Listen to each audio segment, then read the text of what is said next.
Not My Paradise by Chini Lahoti. Being the weak one is not fun, especially when you put a lot of money and time into.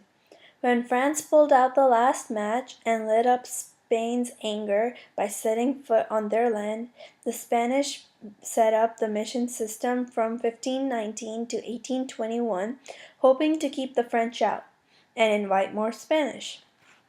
Texas was at the verge of failing as a Spanish colony. The question is why when they had so many missions? Texas as a Spanish colony almost failed for many reasons, but three that stood out were the Spanish settlement choices, lack of information, and their trade/relationships.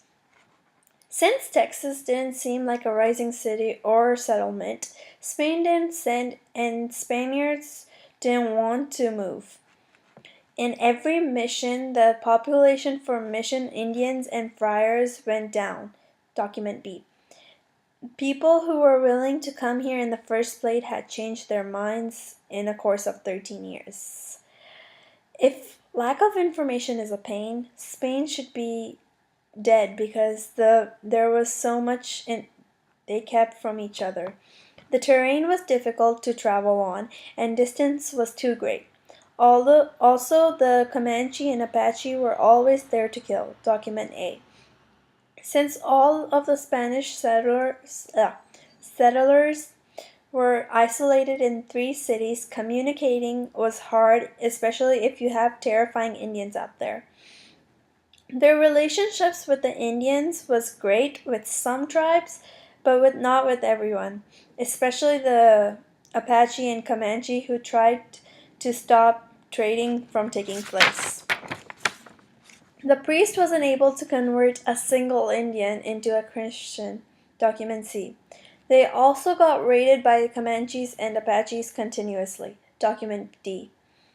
They weren't in a good relationship with some of the tribes, and this really hurt who they traded with because some of them wanted certain things others had.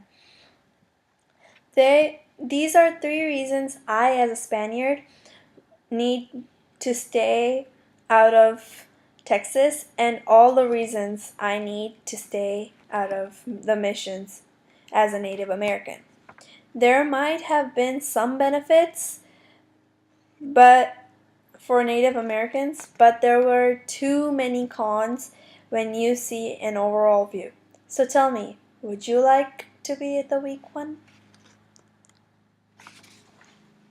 Thanks. Okay, have a great week, Coach Wise. Or weekend.